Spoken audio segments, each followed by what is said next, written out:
Hola, hola, compañeros, compañeras, hermanos, hermanas de clase, bienvenidos a un nuevo programa, al 10º capítulo de Banderas Rojas, Banderas Negras. Hoy, donde hablaremos, comentaremos, discutiremos y debatiremos sobre la construcción territorial.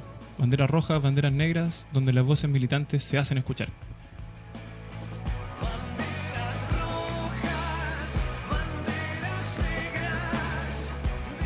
Bueno, vamos a partir presentando a nuestros invitados. Acá a mi mano derecha en la esquina tenemos a Joaquín de Izquierda Guevarista. ¿Cómo está, Joaquín? Muy bien, gracias. Aprovecho también de saludar esta excelente iniciativa que es Banderas Rojas, Banderas Negras, y por supuesto que cumple dos objetivos que son muy importantes: dar a conocer en realidad nuestra política y también hacer una discusión y un debate de las distintas fuerzas de la izquierda, que yo creo que es algo necesario, así que muy contento de estar aquí. Ok, muchas gracias, Joaquín. Aquí al lado mío está el Nico de Colectivo Macanaki. Él es representante de la Junta de Vecinos de la población Jaime Seguirre. ¿Cómo está, Nico? Muy bien, también muchas gracias por la invitación. Al igual que el Joaquín, también agradecido de este espacio por ser un aporte para las y los militantes, ¿no es cierto?, de nuestra izquierda, de nuestra franja política que estamos construyendo cotidianamente, diariamente, ¿no es cierto?, la nueva sociedad que queremos. Así que gracias por este aporte. Ok. Allá a mi izquierda está Carla, que es vocera de la coordinadora Todos por Ramiro. ¿Cómo estás, Carla? Hola, ¿qué tal? Buenas tardes. También agradezco la invitación que nos han hecho y espero que en esta conversación podamos compartir nuestra solidaridad con todos los compañeros. Ok, muchas gracias. Y un panelista ya estable, un compañero, Rodrigo, de El Vecino de Solidaridad Federación Comunista Libertaria. ¿Cómo está, Rodrigo? Muy bien, compañero, muchas gracias en esta calurosa tarde de lunes. Esperemos que no sea la más alta del año, pero esperemos que hoy día sea una buena tarde de debate y reflexión junto con los compañeros y las compañeras. Que el calor esté en el debate, ¿cierto? Bueno, vamos a partir con la coyuntura. Vamos a partir con lo que ocurrió el día de ayer, con lo de Brandon Hernández Huantecol, de 17 años, ¿ya? Un joven de la Araucanía, en Curaco, el cual recibió unos disparos a mansalva, más de 100 perdigones, ¿ya? Y que permanece internado en la clínica alemana de Temuco en estos momentos, ¿ya? La persona que efectuó estos disparos fue Cristian Rivera, ¿ya? Un Paco de Fuerzas Especiales. Entonces, vamos a dar una vuelta con impresiones sobre esto, qué estamos analizando en relación a esto, y quisiera partir con Joaquín. Sí, bueno, yo creo que lo que manifiesta en realidad es la violencia del Estado chileno nuevamente contra el pueblo mapuche, contra el Gualmapu, contra justamente las luchas que el pueblo mapuche está dando en contra del extractivismo, en contra justamente de la ocupación. Y esto nos recuerda muy bien al primer gobierno de Bachelet, que yo creo que justamente ese gobierno violento, especialmente violento, que asesinaba a mapuche. Acá estamos viendo repetir esa política. Esto desecha toda idea o todo sueño que nunca creímos en realidad que fuera cierto, de nuevo trato o de una nueva situación en el Gualmapu. Estamos viendo exactamente más de lo mismo. No hay excusas, y yo creo que eso hay que dejarlo súper claro. Las escopetas no se disparan solas. No vengan a engañarnos con esas cosas. Acá se trata de un caso así, o de gatillo fácil, o derechamente ha sido un caso simplemente de violencia, de generar terror en la población y en el pueblo mapuche. Simplemente eso. Molesto. Ok. Rodrigo, ¿tú crees que es más de lo mismo? ¿Que es parte del terror que ocurre día a día en las comunidades en Temuco? Bueno, yo creo principalmente que, de nuevo, comparto con el compañero la idea de que en el fondo las armas, ¿cierto?, las paga y las carga el Estado y las disparan sus funcionarios.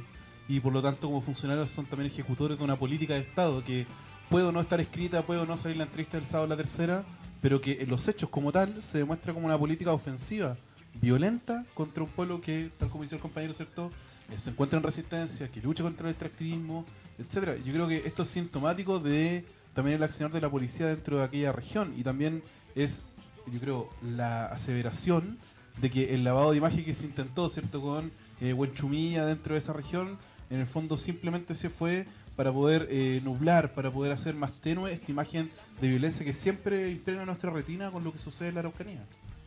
Ok.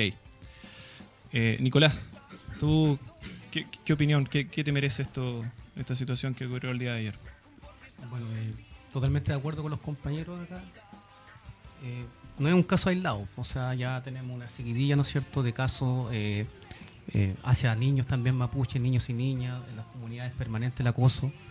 Entonces, esto obedece a una política ya histórica que ha tenido el Estado de Chile contra el pueblo mapuche, que se viene arrastrando, ¿no es cierto?, desde a fines del siglo XIX, incluso antes, hasta el día de hoy, donde se presentan algunas instancias con mayor represión que otras, pero en estos tiempos ya hemos visto que es demasiada la represión contra el pueblo mapuche y por lo tanto la alerta de nosotros como izquierda, como franja revolucionaria, es estar pendiente en el tema comunicacional, ¿no es cierto?, y en la solidaridad permanente con los peñis, ¿no es cierto?, también mapuche que están allá resistiendo contra, como decía acá el compañero, el extractivismo, ¿no es cierto?, y toda la ferocidad que tiene el capitalismo en el Gualmapu.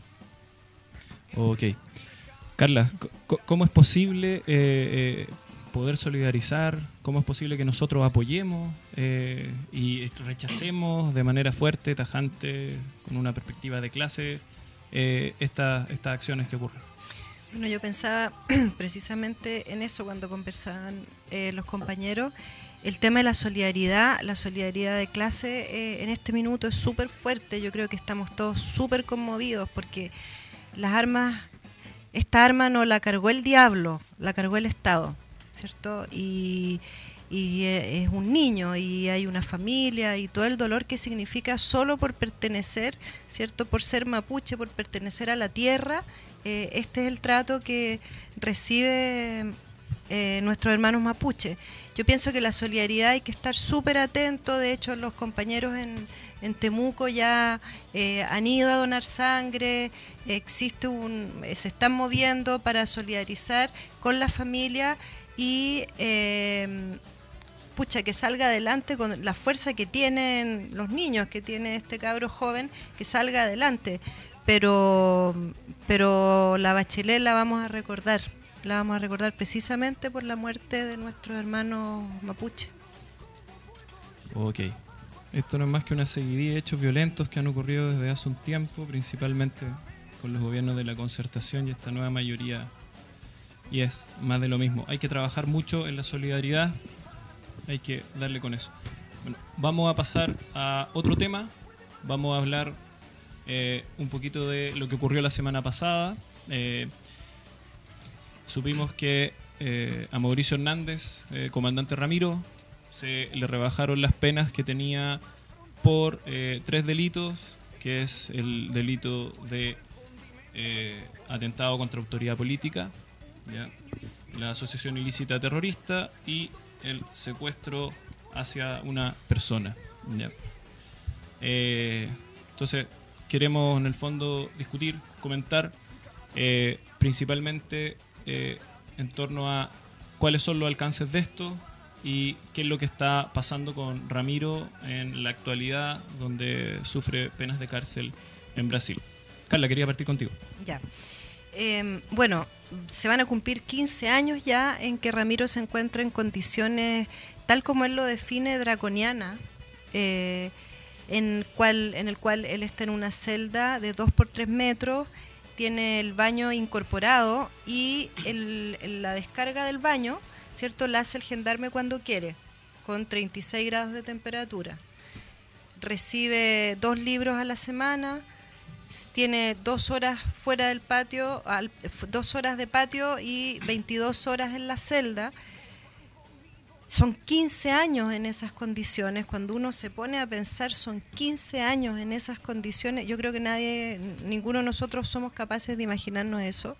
Los presos brasileros pasan 1 año a lo máximo en este régimen disciplinario diferenciado que se llama, que son cárceles en Brasil de alta seguridad y que estas son las condiciones. Sin embargo, Ramiro es el único preso en Brasil que tiene ya 15 años y de hecho lo que hacen es que lo van trasladando a distintas cárceles. Ustedes se acuerdan que el año pasado lo trasladaron de Rondônia a Mossoró. Mossoró queda al noreste de Brasil a 3-4 horas de Fortaleza, ¿cierto? No hay aeropuerto en Mossoró, por lo tanto la familia se tiene que desplazar en avión hasta Fortaleza y de ahí en vehículo, dormir en Mossoró. Bueno, está en condiciones, está lejísimo, la familia va dentro de las posibilidades económicas y también viven acá en Chile, digamos.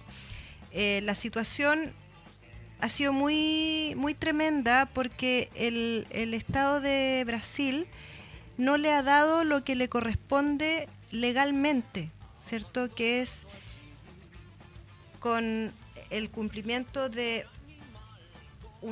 con 5 o 6 años, no recuerdo bien, de cumplir la pena, ya puede optar a beneficios carcelarios. Sin embargo, él lleva 15 años, 0 beneficios, y en una cárcel de estas características. ¿Cuál es la explicación que da? El embajador de Chile en Brasil, Jaime Gasmuri, se reunió con el fiscal que lleva la causa. Y el fiscal le dijo, ¿cierto?, que la razón absurda era que si lo trasladaban a una cárcel de presos comunes le podía pasar algo, entonces él estaba siendo protegido en esta cárcel de alta seguridad. Entonces esa es la razón por la cual él sigue en estas condiciones y él dice, trasládenme a una cárcel común. Carla, tú que eres vocera de la coordinadora de Todos por Ramiro y lo que comentas del régimen disciplinario diferenciado, ¿cómo ustedes pueden trabajar para poder, en el fondo, paliar esa situación o mejorarla? ¿Es posible o no es posible? Mira, una cosa es mejorar las condiciones humanas y otra es la libertad, ¿cierto? Y que son dos cosas que están juntas pero separadas, separadas pero juntas. Nosotros hemos hecho lo imposible por trabajar por mejorar sus condiciones, ¿ya? La posibilidad real en esto que estamos conversando, ¿cierto?, que el Estado no quiere mejorar sus condiciones, son que sea expulsado a un tercer país, ¿ya?, o que sea extraditado y traído a Chile. Precisamente el hecho de que se haya rebajado la condena, ¿cierto?, ¿qué significa?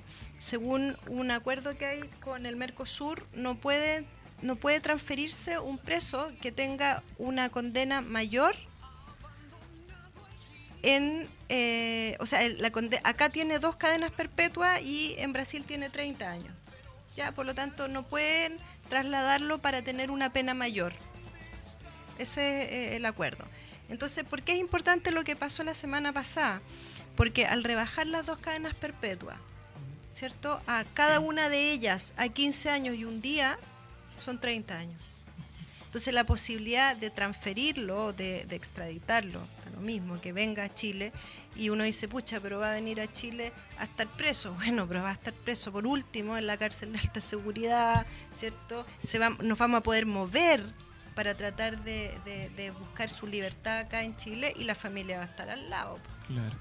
Y acá los compañeros presentes que pertenecen a otras organizaciones, ¿qué les parece el hecho de potencial de que Ramiro pueda llegar acá al país? Bueno, yo creo que es una esperanza que, como bien dice Carla, en realidad no es el mejor de los escenarios, pero sin duda es un escenario mejor que el que existe ahora en Brasil. O sea, realmente así desvinculado de su familia, en condiciones excepcionales hace 15 años, es un avance. Y yo creo que como avance hay que aplaudirlo, hay que saludarlo, hay que trabajar para ello. Yo creo que también no hay que desconocer que esto sin la visibilidad, sin las acciones que se han hecho, sin justamente la organización que se ha llevado también desde la coordinadora Todos por Ramiro, sería muy difícil lograr esto. Yo creo que justamente así el llamado principal es a llamar a todos los sectores de izquierda justamente a sumarse a esto para lograr el objetivo así de una mejor, primero, vía carcelaria de Ramiro y por supuesto luchar también con todas nuestras fuerzas. Eso no se nos puede olvidar el horizonte último, que es la libertad de Ramiro. Yo creo que hay que ponerle todo el esfuerzo y si por supuesto estamos todos también en eso, yo creo que podemos lograr esos objetivos. Yo creo que hay una luz de esperanza y puede ser la pequeña apertura que nos permita también abrir posteriormente otras puertas, que yo creo que eso es como lo que hay que ver. Okay. Rodrigo, ¿tú estás de acuerdo que es posible poder en el fondo agitar en términos de que mejoren las condiciones en las cuales se encuentra Ramiro? O sea, yo escuchando el relato de la compañera y escuchando también... ¿se escucha? Sí. Escuchando el relato de la compañera y también sabiendo cuáles eran las condiciones que hay en Brasil, o sea, yo creo que es sumamente mejorable, ¿cierto? Tenerlo dentro del territorio nacional y sobre todo tenerlo dentro de la región metropolitana o cercano, como decía, en la cárcel de alta seguridad. Uno, porque ya no está aislado. Segunda, porque mejorarían, no digamos que las cárceles chilenas son un hotel, como diría, ¿cierto?, el senador Sandón, sino que en el sentido de que se puede estar ahí, se puede hacer testimonio. O sea, la prensa alguna vez festinó, ¿cierto?, con entrevistas a Ramiro y también tergiversando las palabras de los compañeros y tergiversando también el legado y la lucha también del compañero, creo yo. Entonces, bajo este aspecto, yo creo que se mejorarían las condiciones tanto para el compañero en términos inmediatos, pero también en cuanto a la lucha también que se puede dar detrás de eso. Yo creo que en ese sentido yo miro con súper buenos ojos que eso suceda y ojalá así sea también. Ok. ¿Y cuál es tu reflexión en torno a esta posibilidad, Bueno, Nico? totalmente de acuerdo con los compañeros. Que se venga inmediatamente. Ojalá Ramiro a Chile, que podamos tenerlo lo antes posible acá y también valorar la resistencia que ha tenido el compañero durante todos estos años. O sea, yo escucho a Carla, ¿no es cierto? Y también he escuchado a Ramiro en algunas entrevistas que se le ha podido hacer en la cárcel y él se mantiene íntegro como revolucionario, con una claridad política bastante sorprendente para las condiciones que tiene en la cárcel. Entonces, eso por una parte, valorar eso y también reconocer todo su legado. O sea, para nosotros como personas que estamos construyendo desde el territorio, ¿no es cierto? Esos son nuestros referentes históricos que tenemos nosotros y tenemos que hacer lo posible para que vuelvan a nuestro país, ¿no es cierto? Y tenerlos cerca, para poder ahí también hacer las otras gestiones para que recupere su libertad. Ok. Carla, esta rebaja de condena de 15 años por cada uno de estos delitos, o sea, queda cada uno de estos delitos en 15 años, que son 2, por lo tanto quedan 30 años. ¿Esto puede presionar para que ocurra la extradición? Y de ser así, ¿cómo es posible trabajar en términos de toda la historia que tiene Ramiro de lucha, de combate, de resistencia, para ir dejando un legado a las generaciones posteriores? Bueno, ahora el camino es largo, porque fue Carroza el que rebajó, ¿cierto? El juez Carroza, pero entonces ahora vienen las apelaciones y probablemente tiene que apelar el Consejo de Defensa, ir a apelar la UDI, no sabemos qué viene, ¿ya? Pero viene un camino que no es inmediato.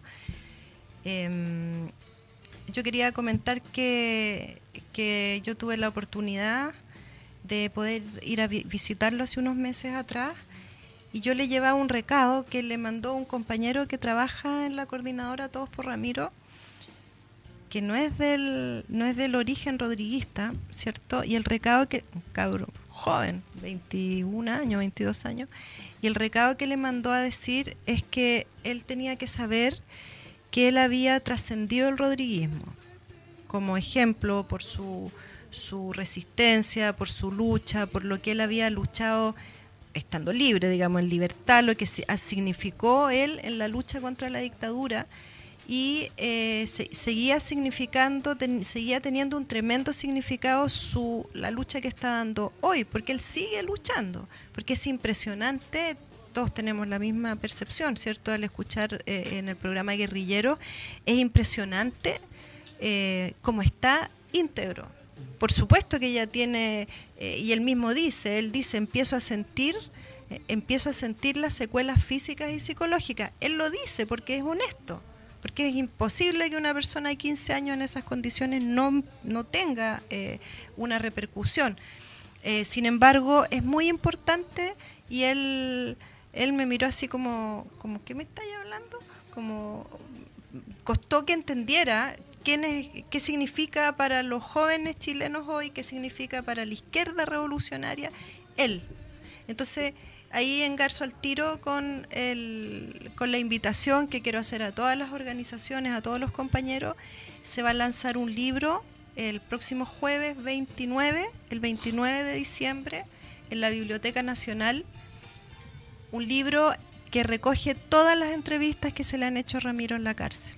¿ya? Entonces, bien importante que nos sumemos a esta actividad solidaria, pero además porque vamos a poder leer y recoger el testimonio que ha ido dejando Ramiro en este tiempo. Ok. Para ir cerrando un poquito el tema, me gustaría pedirle algunas reflexiones acerca de la figura de Ramiro, lo que representa tanto quizás personal como más colectiva por el país. Rodrigo.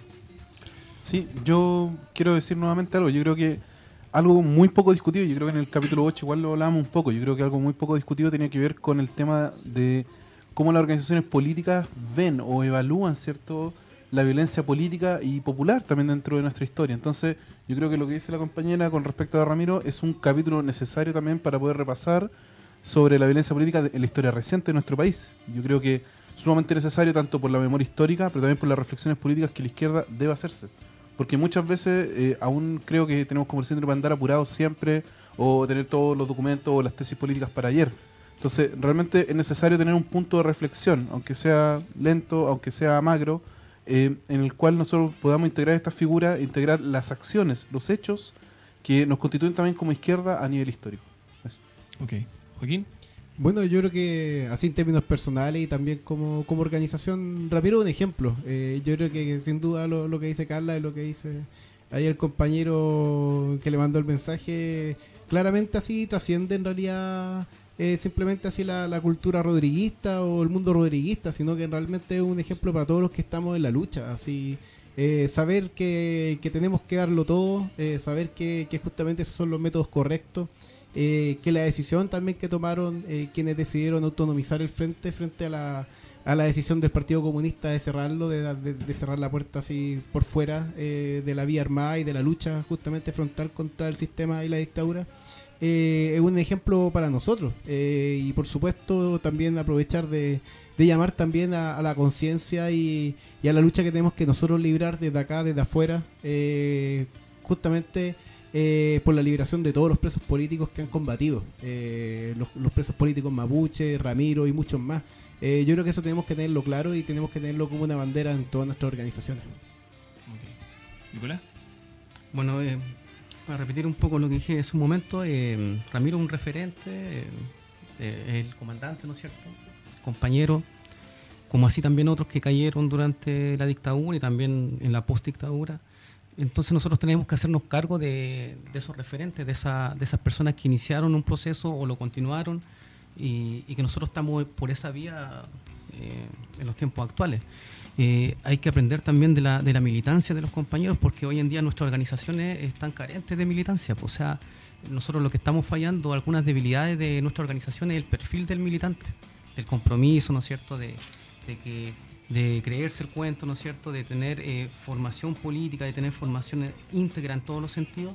Y yo creo que todos estos compañeros Ramiro son ejemplos, ¿no es cierto?, para poder construir militancia hoy en día, que no hace tanta falta en nuestras organizaciones políticas, en nuestras organizaciones sociales. Así que también toda la solidaridad con el compañero. Ok. Toda la solidaridad para Ramiro. Ya, vamos a pasar a otro temita, que es un poquito de lo que pasó la semana pasada en relación a las elecciones de la ANEF. ¿Ya?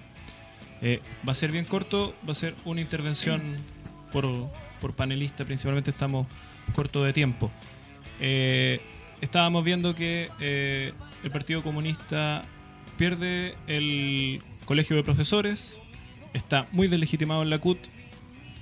En las federaciones de estudiantes lo que estamos viendo es que se tiene que aliar con el neoreformismo para poder levantar listas. Vemos que perdió una comuna emblemática como la Pedro Aguirre Cerda, ¿ya? Y veíamos que era posible que siguiera cayendo y obtiene la ANEF, ¿ya? Eso sí, con un bajo porcentaje de votación, que fue un 25%. Entonces, de votos válidamente emitidos. Entonces, ¿qué reflexiones sacamos en torno a eso? Y además, la lista Cabreado, que puede ser una de las que nos podría representar, sacó casi el cuarto lugar dentro de la votación. Entonces, ¿cómo analizamos esto? ¿Es un retroceso o no? ¿O el PC vuelve a tomar aire? ¿Qué ocurre? ¿Qué te parece, Joaquín? Bueno, yo creo que así lo primero que hay que destacar respecto a la elección de la ANEF fue la baja participación. Solamente un 25% de quienes estaban inscritos para votar en la elección de la ANEF votó.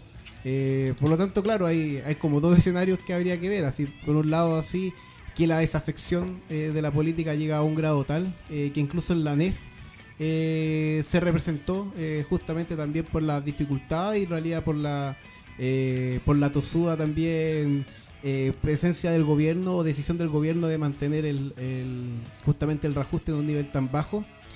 O bien en realidad también las elecciones también no funcionaron muy bien, cosa que de hecho pasó también un poco con las elecciones de la UDI, que era e-voting, era la misma empresa, por lo tanto también uno le pone ahí cierta duda, cierta tensión. Pero aún así, ese 25% a mí me da para pensar de que también nosotros no hemos hecho bien el trabajo. Que yo creo que hay que hacer una autocrítica así importante, que es que no hemos logrado convocar. Probablemente, claro, la lista que más nos representa es Cabreado. Y no logró convocar así como nosotros hubiésemos deseado. Yo creo que ahí justamente hay una tarea pendiente, que es la inserción, una inserción más fuerte. Y generar un discurso o generar una aproximación justamente para lograr los objetivos que nos estamos planeando. Yo creo que claramente le da un pequeño respiro al PC, no creo que sea tan grande, no creo que sea como para decir salimos con un saldo favorable en este año, pero sin duda sí, también yo creo que lo principal es que nos presenta una tarea pendiente a nosotros, que tenemos que justamente ir desarrollando. Ok. Carla, ¿tú qué opinas de ese 25%? ¿Qué pasa con las bases, viendo que vimos que en la última negociación de los públicos las bases superaron a la dirigencia? Entonces, O sea, yo soy trabajadora del sector público, indignada con lo que pasó, cómo terminó, ¿cierto? Cómo los dirigentes le dieron la espalda a los trabajadores, cómo el Partido Comunista se abstuvo, o sea, es una burla, realmente es una burla a nosotros, a los trabajadores, lo que sucedió.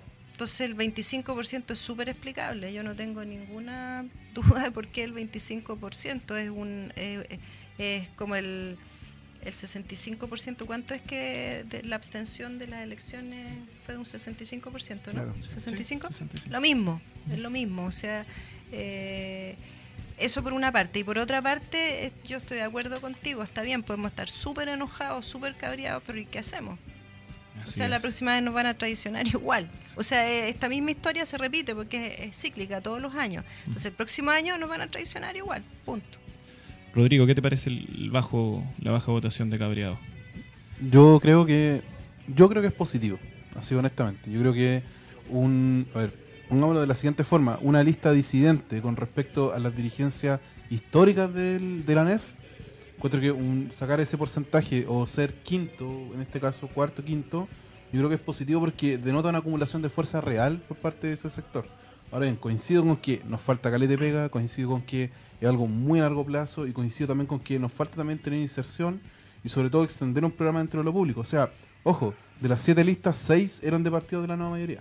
6. Bueno, ahí no quiero integrar al movimiento autonomista a la nueva mayoría, pero digamos que estaban con una fracción disidente del Partido Socialista, pero 6 de 7 listas integrados de la nueva mayoría es como pleb. Entonces, no nos tengamos así como, wow, hay baja participación, obvio, porque representaron los mismos candidatos de siempre. O sea, tenemos, cierto, por un lado los oficialistas del PS, tenemos por otro lado los disidentes del PS, entonces entre uno u otro no había mucha diferencia. O sea, el Partido Comunista gana porque se dividieron los socialistas, en definitiva. Porque tanto entre la lista A y la lista B sacan 60.000 votos. Okay. ¿Tú crees que hay un acumulado, no, Nico? Bien Bueno, cortito, sí, para la hay- última intervención. Claro, hay un acumulado y también un cambio de periodo de todos estos referentes, la NEF, Colegio de Profesores, ¿no es cierto? La CUT, donde el Partido Comunista está perdiendo fuerza. O sea, ahora ganó la presidencia, pero la gana en estas condiciones. Y también yo creo que el Partido Comunista desde ahora en adelante tiene que lidiar con la disidencia siempre. Y ahora cada vez las bases son más fuertes que el partido, ¿no es cierto? Ya no puede tener tanta gobernanza como sí lo tenía antes en estos referentes históricos de los trabajadores. Ok. Bueno, con eso estamos concluyendo el primer bloque. Le damos las gracias a nuestra invitada, Carla, Muchas gracias Muchas gracias la por venir. invitación. por ponernos al tanto, a toda la militancia que nos está escuchando por territorioinquieta.blogspot.com, y el miércoles o jueves va a aparecer en el canal de YouTube Banderas Rojas, Banderas Negras. Bueno, ahora vamos con un tema, lo va a pedir uno de los pocos amantes de Los Redondos, porque son poquitos, es difícil de encontrarlos. Sí. Entonces, Bueno, ya, compañero. una de las cosas que rescato este programa, que lo vengo escuchando de los inicios, es la música. Ya yo, como un fanático ahí ricotero, que ha podido ver también al Indio Solari en Mendoza, en Argentina, también va este tema, Luzbelito y sus sirenas, ¿no es cierto?, dedicado para todos los que construyen en las bases, construyen poder popular. Así que dedicado a todos y todas. Va Ahí este vamos, de J Monoloco, póngale.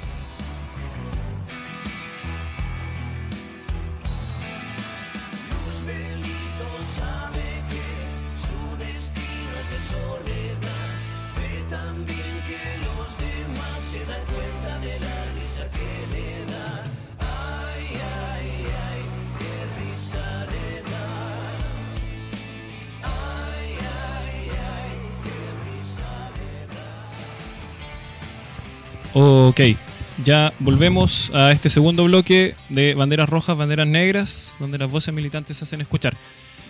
Bueno, el segundo bloque es de la temática central. Vamos a hablar de construcción territorial. Se suma a nuestro panel un panelista ya estable, un histórico, ¿ya? Felipe, de Trabajadores al Poder. Entonces, me gustaría partir, aquí tiro la pregunta al panel. ¿Qué entendemos por el trabajo territorial? Rodrigo, Yo creo que, a ver, trabajo territorial no puede ser definido simplemente como clásicamente lo hemos entendido, es decir, como, ¿cierto?, estas pegas como solamente reivindicativas, ¿cierto?, solamente, o como trabajar dentro de la población. Yo creo que a lo que apela una pega territorial, o el giro que cuando uno le dice como algo referente a lo territorial, claro, hace referencia a una unidad geográfica específica, ¿cierto? Una comuna, ¿cierto?, una villa, cuadras o complejos de villas.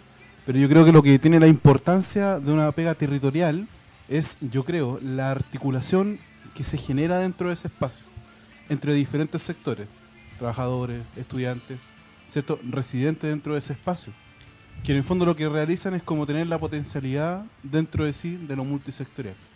Ahora bien, esto es sumamente, estoy hablándolo en términos muy generales, porque si uno ve como el contexto histórico sobre el cual se enmarca esta teoría, es que las poblaciones en Chile fueron devastadas durante la dictadura, el tejido social fue roto a punta, ¿cierto?, de sangre, pasta base, ¿cierto?, y otras cosas. Entonces, bajo ese aspecto, pensar esta unidad territorial, esta unidad en términos de identidad, pero a la vez también diferenciada internamente con múltiples actores, yo creo que es un gran trabajo y una perspectiva también de largo plazo que las organizaciones deben tener siempre como parte dentro de su trabajo político. Ok. ¿Ustedes como izquierda guevarista tienen una visión similar? En el fondo la población es un lugar multisectorial donde están trabajadores, estudiantes, el vecino, etcétera, etcétera. Sí, o sea, es una discusión que estamos dando en este momento, pero vamos en la misma dirección en realidad, que es justamente así, no mirar solamente el territorio como la población, a pesar de que probablemente sea el elemento principal o el elemento más aglutinante, por una serie de motivos, así, porque en realidad sí, el movimiento de trabajadores tiene sus grandes dificultades para insertarse, pero principalmente que ver multisectorialmente en realidad el territorio. Eso significa obviamente apelar, insertarse, trabajar con los trabajadores, que nos va a permitir así una alianza importante, que están ubicados en el territorio, y por supuesto también con los estudiantes secundarios o incluso universitarios, pero así principalmente los estudiantes secundarios que se encuentran en los liceos de la periferia, que muchas veces han sido también olvidados así por el movimiento estudiantil, porque principalmente así se ha basado como en los liceos emblemáticos. Entonces, justamente ver desde esa perspectiva el trabajo territorial, porque claro, algo tal vez se va a preguntar más adelante, pero así es justamente el elemento estratégico que tiene el territorio, el que hay que ir abordando, el que hay que ir trabajando, que es justamente organizar al territorio para resistir y para la lucha.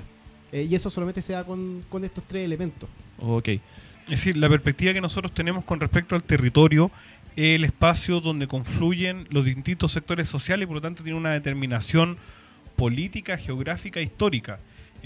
Nosotros no tenemos la concepción del trabajo poblacional en sí mismo, sino tenemos la concepción del trabajo territorial orientado hacia un proceso de construcción de fuerza, en el cual en ese espacio tiene dos dimensiones. Por una parte tiene la dimensión en la que logra organizarse mediante millones de poder popular las distintas luchas de la clase proletaria, ya sea activa o inactiva, en este caso pobladores, trabajadores, estudiantes, cuentapropistas, quienes están dentro de un territorio específico en términos de la lucha reivindicativa y el desarrollo del poder popular.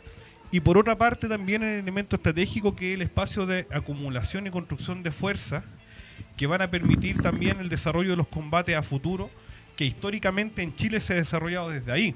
Es decir, la experiencia de los cordones industriales, de los comandos comunales, posteriormente la experiencia de resistencia a la dictadura, principalmente se ejercen desde los territorios, teniendo un espacio de avanzada en relación al enfrentamiento directo con el Estado burgués. Por tanto, nosotros miramos el territorio de una forma integral y no compartimos conceptualmente la idea de la multisectorialidad, que creo que nos daba un debate mucho más profundo en términos por qué, pero nosotros adscribimos la idea de la construcción de órganos de poder y de poder popular. Creemos que la idea de la multisectorialidad de alguna forma abre un concepto de sujetos que nosotros identificamos principalmente como el proletariado, ya sea activo o no activo, no así como otras teorías que fueron surgiendo principalmente en los 90, en los cuales, por ejemplo, habló del sujeto poblador, o la izquierda también en el proceso de resistencia ideológica de los 90 terminó haciendo trabajo asistencial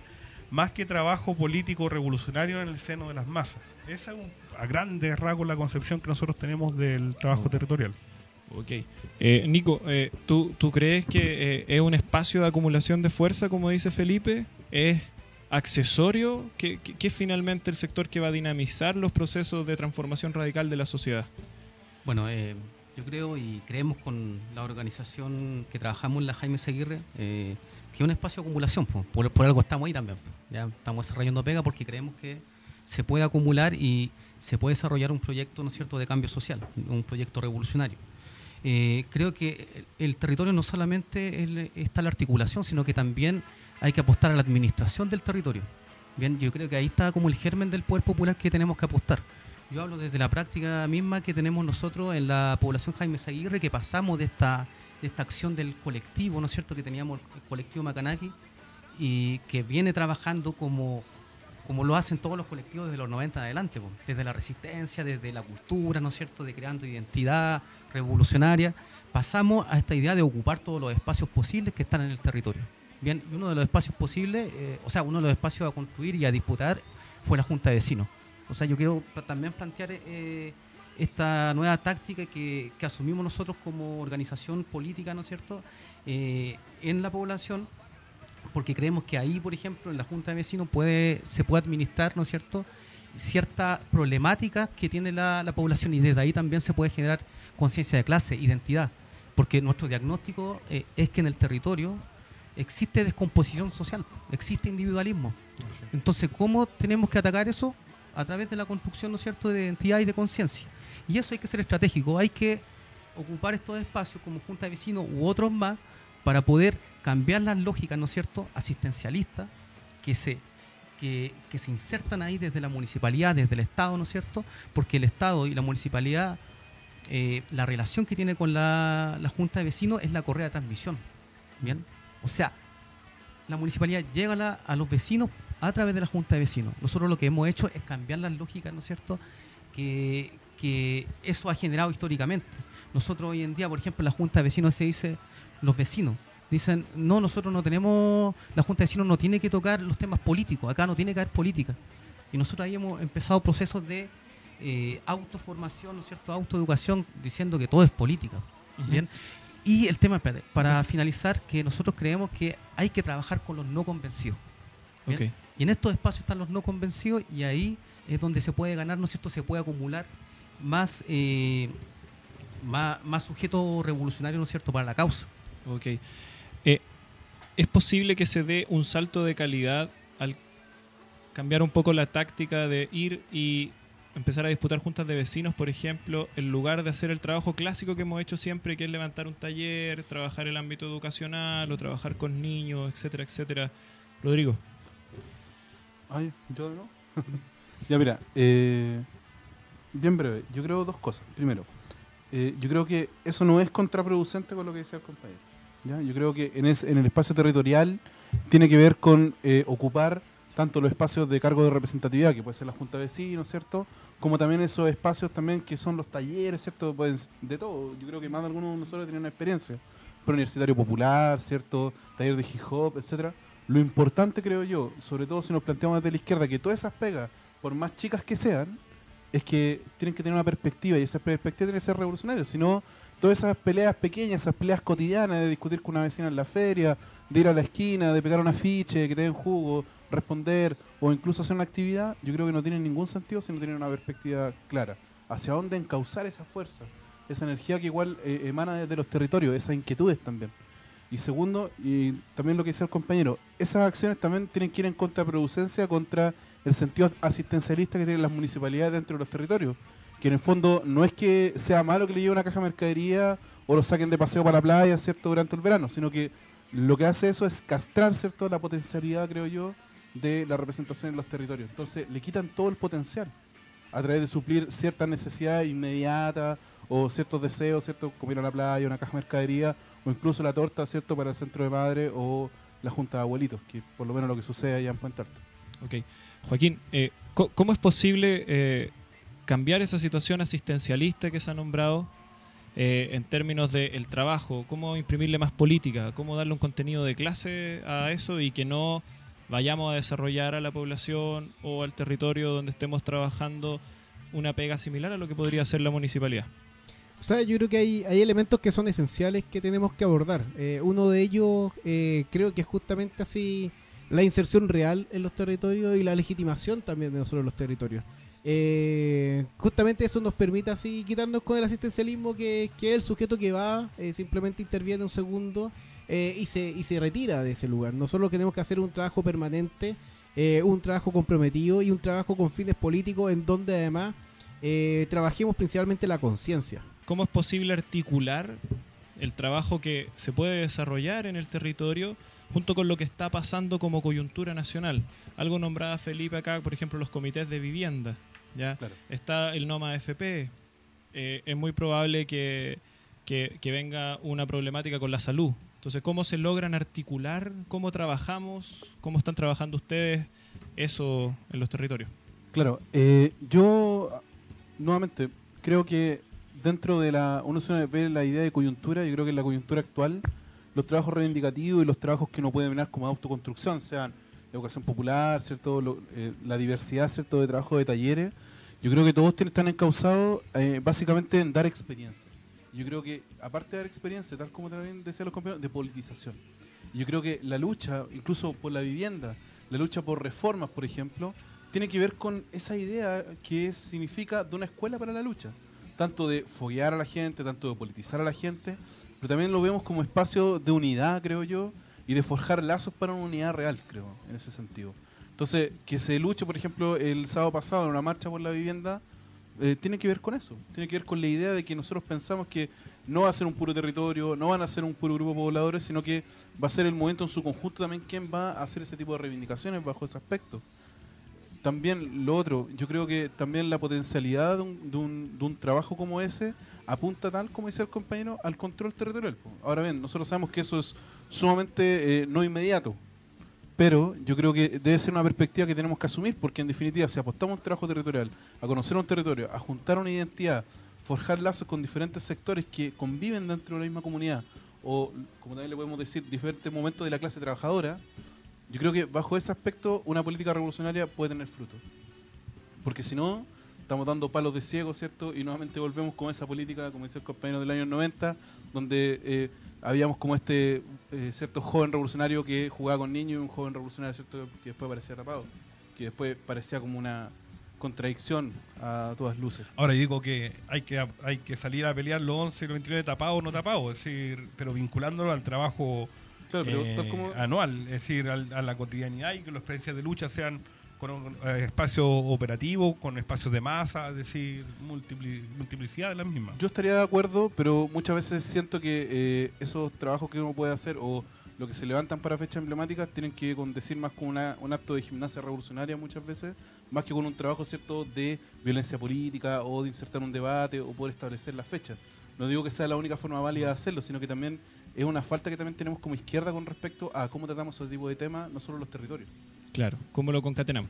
Existe de un tiempo a esta parte una situación en términos de que se plantea el trabajo en los territorios como un trabajo o lucha que es accesoria o secundaria, ¿ya? Que en el fondo el trabajo que nosotros debemos hacer es con los trabajadores y trabajadoras, que son los que pueden encarar directamente al capital. Joaquín, ¿qué te parece eso? Bueno, yo discrepo profundamente con respecto a lo accesorio del trabajo territorial. Creo que el Felipe lo dijo bien también. En realidad la lucha históricamente en Chile se han dado principalmente así en las poblaciones, en los territorios. Si uno analiza también, por ejemplo, ahora mismo reflorece la lucha allá en Donbass, Ucrania, en el territorio justamente que se está liberando.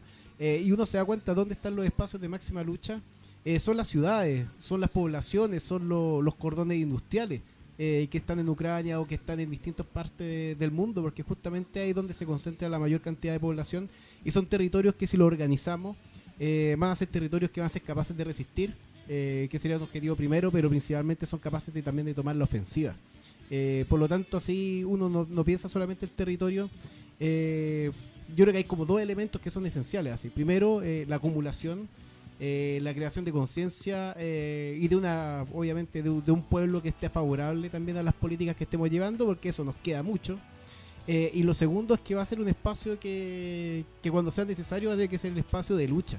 Y ese espacio de lucha puede ser lo que es ahora, sí, donde estamos muy mal legitimados, o bien puede ser un espacio en donde justamente, así citando a Mao, nos movamos como el pez en el agua. Son esas las modulaciones que tenemos que darle. Y claro, así lo que dice el compañero, así claro, el 11 son ejercicios de gimnasia política. Eso es tal vez porque no le hemos dado la política necesaria para que los territorios en que estamos comprendan justamente la importancia de esas fechas. Yo creo que realmente ahí se muestra un trabajo pendiente que tenemos que darlo. Pero yo también comparto ahí con el Felipe. Eso no significa que porque no hayamos logrado el objetivo así claramente de transmitir esa fecha, tengamos que restarnos justamente de eso. Yo creo que lo que tenemos que hacer es justamente combatir cuando haya que combatir, y transmitir durante todo el año también, y en cada momento la importancia justamente de esa lucha, desnaturalizar finalmente este sentido común que realmente así totalmente despreciable. No se me ocurre otro nombre que el que se nos inculca o que se le busca inculcar a la población. Tenemos que pelear contra algo muy fuerte, pero justamente así sin el territorio, a mi parecer no hay revolución en Chile. Por lo tanto, así los territorios son un elemento esencial, clave. Okay. Nicolás, ustedes están trabajando principalmente o están insertos en una junta de vecinos, que es un espacio de disputa de una gobernación local y desde el organigrama más mínimo en el cual se establece Chile, por decirlo de una forma. ¿Cómo plantean el trabajo? ¿Hasta dónde van a tener techo? ¿Cómo están trabajando con los pobladores, pobladoras, con los vecinos, con los vecinos? Bueno, nosotros, primero que nada, decir que no somos un colectivo que hace una línea política desde lo local. Hay que decir que aquí hay un proyecto político que hace rato nosotros lo estamos compartiendo en diferentes con diferentes coordinadoras, por ejemplo, en diferentes encuentros de organizaciones territoriales, y ahí nosotros hemos ido como afinando un poco este proyecto de construcción de poder popular, ya a grandes rasgos, ¿ya? Yo creo que ese proyecto tiene que tener indicadores, ¿bien? Indicadores más o menos cuánto has ganado en el territorio. Para nosotros, por ejemplo, dentro de la Jaime Seguirre, o sea, sacar, por ejemplo, traje un boletín acá. Dice... Ahí está la cámara. Ahí está la cámara. La Jaime informa. Boletín informativo Junta de Vecinos número 5. O sea que una Junta de Vecinos tenga un boletín y que en el boletín tenga artículos en torno al tema de salud, trabajar el tema de salud, vincularlo con el movimiento Salud para Todos, trabajar el tema no más FP, ¿ya? Y que los vecinos, que son la clase trabajadora, ¿no es cierto?, se sumen a esta propuesta. Para nosotros ya esto es una ganada política, ¿no? Es un acumulado, es un indicador de que estamos haciendo las cosas bien y estamos acumulando. Si bien no estamos hoy en día como no se manifiesta la masa, sí se manifiesta, ¿no es cierto?, que cada vez son más vecinos y vecinas, ¿no es cierto?, más trabajadores y trabajadoras que se están vinculando, ¿no es cierto?, a este proyecto político. Para nosotros una ganada política que, no sé, una vecina, ¿no es cierto?, pueda ir en representación, y así pasó al encuentro, al congreso que se hizo del Movimiento Salud para Todos, donde se dieron los lineamientos que se van a trabajar el próximo año. Es decir, cómo se trabaja, ¿no es cierto?, las demandas locales, ¿no es cierto?, cómo se las vincula con las demandas nacionales. Pero estas demandas que responden a un proceso, ¿no es cierto?, revolucionario, un proceso que estratégicamente dice Noma FP, que podemos tener una serie de críticas en torno a su dirigencia y todo, pero al final igual detrás de todo eso está la movilización que queremos llegar que queremos llevar a cabo a través de este proceso, ¿no es cierto?, reivindicativo, ¿bien?, para alcanzar un proceso revolucionario. Ok. ¿Ustedes cómo quieres aportar tú, Rodrigo? Súper breve. Sí, También no, dale. me parece muy Dale, parecida. Por ejemplo, actualmente compañeros a través del Movimiento Solidario por la Vivienda Digna tienen trabajo dentro del espacio de la bandera, donde quizá tengan una expresión muy embrionaria, pero también se piensa como un trabajo a largo plazo, donde se realizan talleres de sexualidad, por ejemplo. Pero no son simplemente como los talleres que nosotros conocimos alguna vez en el colegio, en la Joca, o el Quiero Ser, ¿cierto? Sino que son talleres de sexualidad donde se discute, donde hay un espacio abierto, donde compañeras, ¿cierto?, pueden dar a expresar no tan solo sus opiniones, sino también sintetizar su experiencia, compartir, etcétera.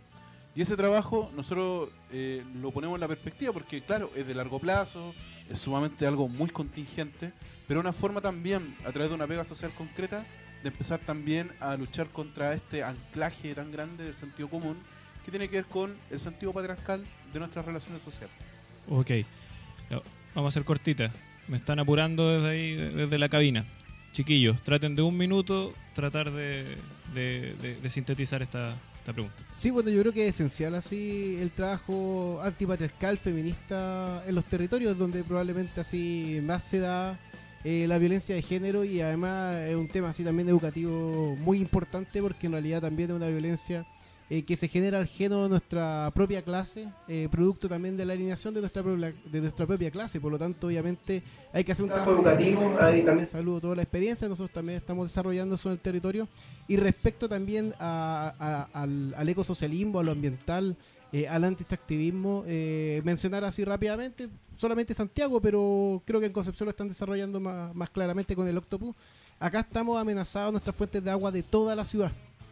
Con el proyecto Alto Maipo, y hasta ahora no nos hemos movilizado suficiente. Los únicos que tienen conciencia son justamente la zona del Cajón del Maipo, pero esto afecta a todo Santiago, por lo tanto es un gran aliciente para que nosotros como territorio busquemos la organización, la articulación de un frente común, no amplio, un frente común. No confundir un frente común justamente por el derecho al agua. Y por la recuperación del derecho al agua a los pueblos, y yo creo que eso hay que agitarlo así, especialmente ahora. Ok. Nico. Bueno, mencionar que nuestras organizaciones ya tienen otra característica comparada con las de antaño. O sea, las bases, ¿no es cierto?, valóricas de nuestros colectivos, de nuestras organizaciones políticas, tienen que ver con siempre el anticapitalismo, el antipatriarcado y la ecología política, o tratar los problemas socioambientales. O sea, yo creo que esos son como los tres pilares de esta nueva izquierda que nosotros tenemos que tratar, ¿no es cierto?, de rescatar y llevar a cabo en los territorios. Para nosotros también el patriarcado en el territorio, en la población, es muy fuerte. Ya se ve reflejado en la asamblea de la Junta de Vecinos antes, ¿no es cierto? Entonces ahí hay que ir en la práctica misma, hay que ir más o menos trabajando esos temas, ¿bien? Esos temas tan fuertes como el patriarcado y también los problemas socioambientales que aquejan a toda la población, porque también no solamente hay que vivir en el campo para tener problemas socioambientales, sino que la ciudad también tiene problemas de ese carácter, y hay que trabajarlo con todos los actores que están en el territorio. Ok, listo. Damos conclusión a nuestro 10º capítulo, pero no nos vamos sin dar los avisos correspondientes, compañeros. Avisos, actividades. Veo alguno imprescindible en la mesa. Sí, yo quiero avisar una actividad igual. Los compañeros de la bandera, bueno, esto es mañana, pero bueno, para los que nos escuchen en el streaming, si es que no se cae, el día de mañana en la Maestra Vida se van a juntar fondos para el Carnaval de la Bandera. Okay. Está a 3 luquitas la entrada, eso es súper bueno. Y quería decir algo bien breve, disculpen la introducción, pero nosotros tenemos una concepción muy parecida a la de los compañeros del FTS, ¿cierto? Pero eso, la única inquietud que me deja es que nos falta debatir caleta sobre esto. Nosotros también propugnamos la idea de poder popular autogestivo, y siento que nos falta harto que discutir. Y gracias por el espacio del día de hoy. Y no digo nada más, traigo un libro, pero Ok, nómbrelo. ¿Actividades, compañero? Yo. Ya. Bueno, para el 7 de enero, el aviso de un compañero que tiene el aniversario del Club Social y Deportivo Porvenir Comunitario, allá en Puente Alto, ¿no es cierto? En Plaza Porvenir, Creta Norte, va a haber partido de fútbol fraterno, música en vivo, talleres, exposición fotográfica. Así que vayan para allá porque es un compañero, ¿no es cierto?, que está con su colectivo allá parando pega comunitaria. Y también el miércoles 4 de enero avisar que va a haber una reunión de Noma FP de los comunales, ¿no es cierto?, en la Junta de Vecinos número 18 de La Hormida, donde se invita como a todas las organizaciones que sean de Ñuñoa, Peñalolén, Macul y La Florida, ¿no es cierto?, a integrarse al trabajo, ¿no es cierto?, que tenemos que llevar a cabo para el año 2017, para la bajada de la propuesta. Ok. Felipe tiene un imprescindible. Me dieron el privilegio de presentar el estado de la revolución de Lenin y solamente quiero decir dos cosas y que ojalá genere debate para el próximo programa. El estado de la revolución de Lenin deja con claridad para los marxistas-leninistas la teoría del Estado en relación a un órgano de clase al cual hay que derrocar, que no hay ninguna posibilidad de transformación desde dentro del Estado burgués, y que por lo tanto la posibilidad de la lucha por el socialismo está dada por la toma del Estado, por la instauración de la dictadura del proletariado y por el desarrollo ininterrumpido hasta el comunismo. Por lo tanto, libro de lectura obligatoria para todos y todas las militantes de la izquierda revolucionaria. Ok. Y por último, recordar lo que decía Carla, jueves 29 de diciembre en la Biblioteca Nacional se lanza un libro de la editorial Saiba, entrevista a Ramiro en la cárcel. Nos vamos yendo ya. El tema es con el cual nos despedimos, Ángel para tu soledad. DJ Monoloco me dice que dedicado a los y las compañeras que pasan malos ratos y a levantarse 1000 veces a trabajar y luchar. Arriba. ¿Y de quién es el tema? El tema es, para variar, de Los Redondos. Nos vemos la próxima semana y como dice el compañero que estoy reemplazando acá, sí, Recabarren así lo quiere, porque hoy día se cumple un año más de su fallecimiento en 1924. Hasta luego, compañero y compañera. Chau, chau. Chau, chau. Hasta la victoria.